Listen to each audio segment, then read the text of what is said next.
Hi everyone. In today's lesson, we're going to talk about taking derivatives of inverse trig functions. But before we can get into taking derivatives, we first have to review how to find exact values and how to find exact values with inverse functions. So let's look at what we have here. So I took the liberty of creating a unit circle for you and an exact value chart. We're going to use the unit circle and the exact value chart above to evaluate the following. So if I want to find sine of pi over 3, I need to look at sine, and I know that pi over 3 is equivalent to either 30, 45, or 60. So it would be in your best interest to memorize the radian conversions. Pi over 6 is 30 degrees, pi over 4 is 45, and pi over 3 is 60. So if I'm asking for sine of pi over 3, we're going to go to 60 degrees, look at sine, and my answer is rad 3 over 2. Nothing more, nothing less. Okay, second question. Cosecant of 3 pi over 2. So I know that 3 pi over 2 is equivalent to 270 degrees. So again, it would be in your best interest to have these values memorized. 90 degrees is pi over 2, 180 degrees is pi, and 360 is 2 pi. So if I'm asking for cosecant of 3 pi over 2, I'm asking for the reciprocal of sine because I know cosecant, sine sandwich, S is in the middle. I'm looking for that. So if I know that sine is the y value, I can say that sine of 3 pi over 2 is negative 1. So if sine of 3 pi over 2 is negative 1 or negative 1 over 1, I can flip that to find cosecant of 3 pi over 2. So if I flip that, the 1 would go on top and the negative 1 would go on bottom. And when I divide them, they simply divide out to negative 1. That's it. That's what cosecant of 3 pi over 2 would be. All right, let's keep going. Now, what am I asking here? I have sine and then negative 1 of rad 3 over 2. So this negative 1 notation is something new. You have seen it before. Maybe you haven't seen it with trig, but this negative 1 means inverse. So what that also means is arc. So arc sine. Sometimes it means the same thing in trig. So this also means arc sine of rad 3 over 2. So basically what it means is we want to know the angle when the exact value is rad 3 over 2. So we're going backwards now. So this means at what angle is sine of that angle equal to rad 3 over 2. Usually the angle's in here, but because it's not, we're switching it, which is the arc sine. So rad 3 over 2, we're going to look up here, and we're looking to see where it's rad 3 over 2. And I think we just did that. Where is sine rad 3 over 2? 60 degrees or pi over 3. So you see how this one, the answer is pi over 3. It's the exact opposite of this one, right? Sine of pi over 3 was rad 3 over 2, so arc sine of rad 3 over 2 is pi over 3. Find the angle instead. Okay, example number 4, cos negative 1. That means inverse, which also means arc cos. And again, arc cos means at what angle is cosine of theta equal to negative 1/2. Well, I can look at my exact value chart and I see that cosine of half is 60 degrees, right? So if I want negative a half, it makes things a little bit different. So we know that it's the reference angle is going to be 60, but we have to use all students take calc for this one. So all students take calc. So where is cosine negative? Well, it's negative here and here. So technically there are two answers here, quadrant 2 and quadrant 3. However, when you look at the definition or if you look at answer keys for textbooks, you'll see that they usually find the first place where it is negative, and that's really just the final answer. So we're going to say the answer is going to be quadrant 2 because that's the first spot where cosine is negative. So we know 60 degrees is here. That's the reference angle. And we want to find the angle in which it came from. So 180 minus 60 gives us 120. So that's the answer in degrees. We just need to convert that back to radians. So to convert it to radian, we do 120 times pi over 180. Remember, tops with tops, bottoms with bottoms. Well, we can cross simplify first before we multiply. Those zeros will cancel. I know that 12 and 18 are both divisible by 6. So 12 divided by 6 is 2. 18 divided by 6 is 3. So tops with tops, 2 times pi, 3 times 1. Final answer, 2 pi over 3. Okay. Last one here is example number 5. I'm actually going to have you guys try this one, and we can go over this one in class tomorrow. So make this one your first homework assignment. And let's go on to the back. Okay, so I want to find derivatives now of these inverse trig functions.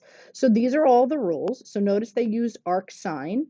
You could use d dx of sine negative 1 of u. Same thing, tan negative 1. It's just the same notation. So if you need to write that all the way through. So what are the derivatives? Notice this u prime everywhere. That means take the derivative of whatever's inside. And then regular u is just whatever's inside here. So question number 1 says, find the derivative. We have d dx. We want to take the derivative of the inverse of sine negative 1 of 3x. So we're going to use this formula. So u prime on top is the derivative of this inside, which is 3. And we're going to do this times the square root of 1 minus, this is your u, squared. So 3x squared. So just to simplify it, 3 over 1 minus 9x squared. That's it. We don't have to rationalize denominators. Final answer. Okay, same thing for number 2. Tan negative 1, arc tan. So u prime, derivative of the inside. So the inside derivative, this is your inside derivative here, is 4x over 1 plus the u squared. So we can simplify this, 4x over 1 plus 4x to the 4th. And that's it. That's my derivative with tan. Now, arc secant is this one. So u prime over the absolute value. So u prime, if this is u, the derivative u prime is 5 over the absolute value of u times the square root of u squared. So 5x squared minus 1. We can keep going. 5 over absolute value of 5x times 25x squared minus 1. And that's it. That's my final answer. Not too bad, right? All we're doing is looking at the formulas and plugging in.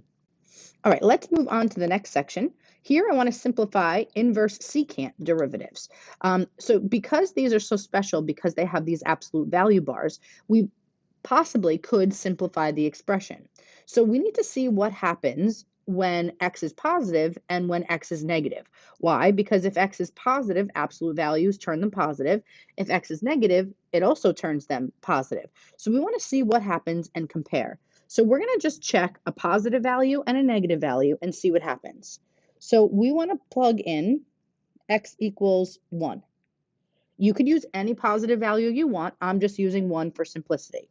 So 9 times 1 squared over absolute value, 3 times 1 to the 3rd, absolute value, 9 times 1 to the 6th, minus 1. And our goal with checking this positive value is to see what does that do to this expression. Does it make it positive or does it make it negative? So let's look at the numerator. 9 times 1 squared, that's obviously going to be positive. And now the bottom, 3 times 1 cubed, that's obviously positive. The absolute value of a positive number is positive. And we are multiplying that by 1 to the 6 is positive, times 9 is positive, 9 minus 1, positive. Square root of 8 is positive, so positive over positive is what this looks like. So my final answer for this, when x is a positive one, the solution is positive. So we want to see what happens if we plugged in, say, a negative value. So I'm just going to choose to plug in -1. Again, you can use whichever value you want, but I'm going to plug in negative because it's easiest.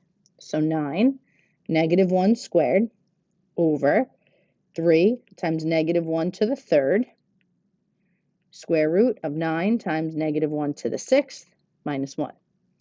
So in the numerator, -1 squared is positive times 9 will be positive.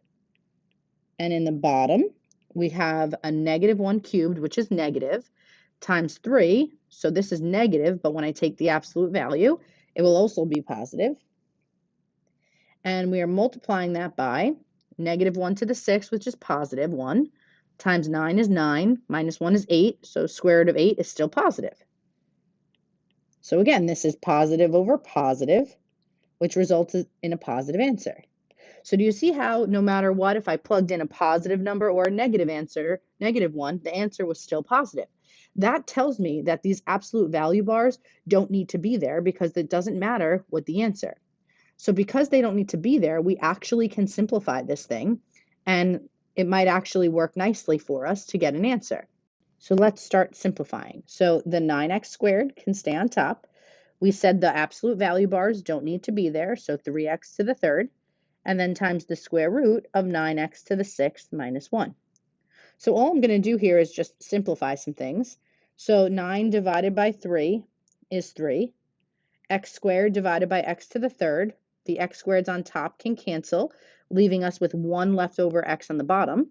So this final answer can go to 3 on top, x on the bottom, times the square root of 9x to the sixth minus 1.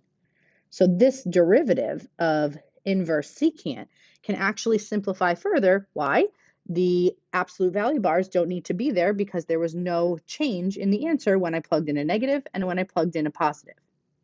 Okay, so I'd like you to try the same thing here for example number 5. We'll also leave this one for homework.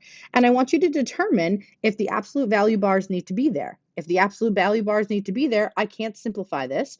But if they don't need to be there, then I can keep going. So that's something you're going to try on your own, and we will start class there tomorrow. All right, have a good night.